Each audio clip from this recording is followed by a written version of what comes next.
Hello and welcome.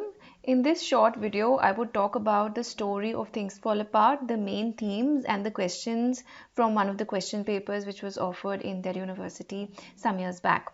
So to begin with the story of Things Fall Apart, I'm telling this in very brief. Things Fall Apart is a novel which is written by Chinua Achebe in 1958, and it talks about pre-colonial Nigeria. Just like India was colonized, Nigeria was also colonized, and the life of Okonkwo is a character which the novel follows. And Okonkwo is a respectable leader and warrior. His community is called the Igbo community or the Igbo community, and his village is called Umofia.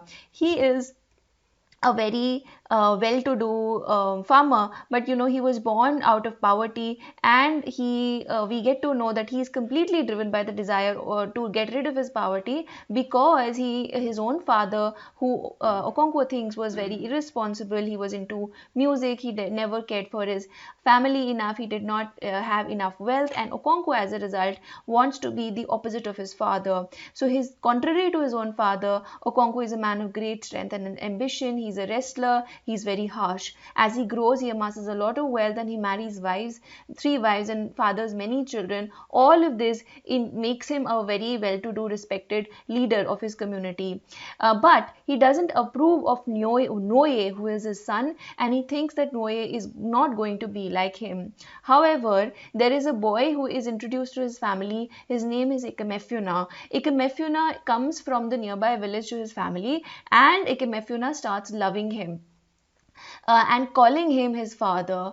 Okonkwo also starts getting close to Ekemefuna. He thinks that Ekemefuna is a very good boy, and he starts loving him. But because of the rules of the community, Ekemefuna has to be killed, or he has to be sacrificed. Now, this is an African novel, and a lot of lore of Africa and the legends of Africa and their tribal traditions have also been shared by Chinua Achebe in the novel. So he has to be sacrificed. Now, Okonkwo is warned by one of his friends, Ubrika, that he should not take part in the sacrifice or the killing of Ikemefuna. But Okonkwo fears that if he doesn't take part in the killing, if he doesn't do what is required of him, people will think that he is weak. Therefore, he goes ahead and kills Ikemefuna, takes part in the sacrifice of Ikemefuna. After Ikemefuna is killed, his own son, Woye, becomes distant from him and stops liking Okonkwo altogether. Shortly after the death of Ikemefuna, there is another mishappening, because of which Okonkwo accidentally kills somebody in his own tribe, and because he's killed somebody in his own tribe, he has to be exiled for a number of years. He is exiled for 7 years. Now, when he comes back after 7 years, his whole village is changed. There is, in the meantime, the arrival of European missionaries. And what do you mean by European missionaries? People from England who have come in Africa, or particularly in Nigeria, to convert people to Christianity. And who are people who are being converted to Christianity? People who are not a part of the tribe, or people who are considered outcasts. So colonial administration has become really strong, and this completely disrupts the traditional way of life of the clan. So the European people think that the people who are living in the Igbo clan were all savage, they were all without any system or culture of their own, and they start imposing their religion or imposing their trends and traditions on them, and this makes it difficult for Igbo people to survive. Okonkwo does not like this, and he wants to bring back the original ways of living, but it is not possible anymore. He wants his people to go back to their own original ways of life, to follow the practices, to do whatever they were doing earlier. But Christianity is slowly growing, and people are not able to follow their own tradition. These tensions escalate, and when once all of the people were having a meeting, there was a European messenger who came and who told them that they could not conduct the meetings. In his rage, Okonkwo actually kills that European messenger, and this is a serious offense, and no one is able to help or support Okonkwo.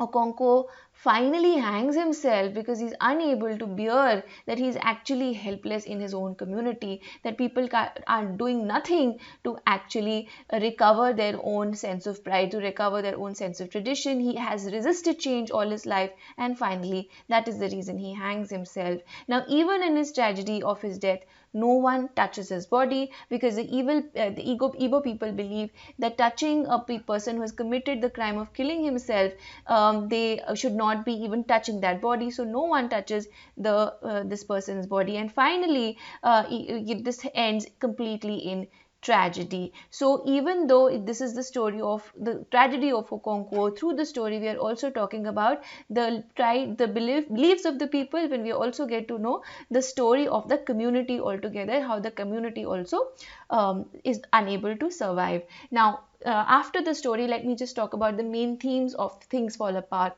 Things Fall Apart talks about the Igbo people, and it is written by Chinua Achebe. He's written that in English mainly to say that people in Africa also have a language of their own. You would notice that the novel has very simple language. It is written very simply, but the narrative is very complex. The story is very complex. You get to know how the people live, what are their traditions, what do they follow, what are the oracles they follow, who are the gods they follow. It's a very complex world altogether, and Chinua Achebe wants to make people understand that African people were not without a language or without a community or without a tradition of their own, which the European people had falsely believed for many years. So the way the language is used and the use of the language is a very important theme of the novel. The other part is patriarchy and its ills. Even though Chinua Achebe doesn't directly write anything about patriarchy, we get to know that Umofia or Igbo, they are a very patriarchal tribe, and they only followed patriarchal traditions, and that is what eventually leads to the death of Okonkwo. Okonkwo is also a hyper-masculine person. He only follows his own cult of masculinity. He doesn't want to be perceived as weak. He doesn't want to be perceived as feminine. He is not able to love his children. He only judges his children, and he's very harsh with them. And this is all his lack of understanding of the power of the female part of the human existence. So hyper-masculinity is again a very important theme for Things Fall Apart. The title of Things Fall Apart is also very important. Things Fall Apart, the title is coming from the poem Second Coming by William Butler Yeats, and the poem begins, "Things fall apart, the center cannot hold." And this means that when a community or any tradition fails, it is not just about the outer circumstances but the inner weaknesses also. So we know that Umofia and Igbo people had their own weaknesses, they had their own traditions, traditional beliefs, and they were outcasting their own people, and this became their internal weakness. And when things fall apart, the center cannot hold. It's not a strong enough center, and that's the reason the whole tradition or the tribe fades away. So that is another theme of the novel. The fourth and most important theme is the encounter between colonial and indigenous people. One of the main political things that the writer does in this novel is to tell us that colonial powers were very coercive, and indigenous people and their rights were completely quashed by them when they started ruling the new races.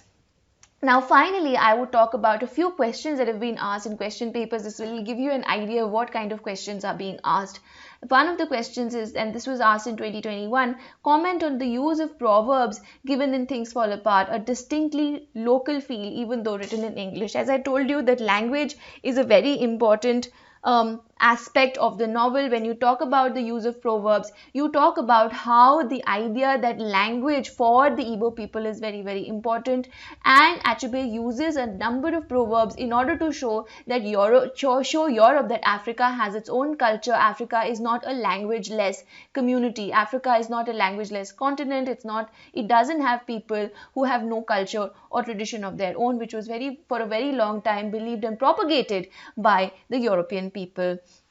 Another question that is asked is again, write a short note on language as a form of imperialist imposition. Again, you can use any other text from your syllabus to talk about this, but Things Fall Apart also fits very neatly into this theme. Another question that has been asked on your from your question paper is Things Fall Apart is the story of the downfall not just of an individual but for an entire community and their way of life. Comment.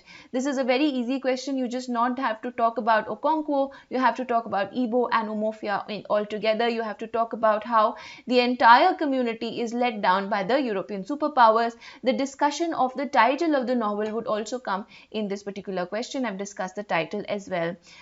Finally, look at the last question. Critically comment on Ngugi wa Thiong'o's distinction between the use of language as a means of communication and language as a carrier for culture.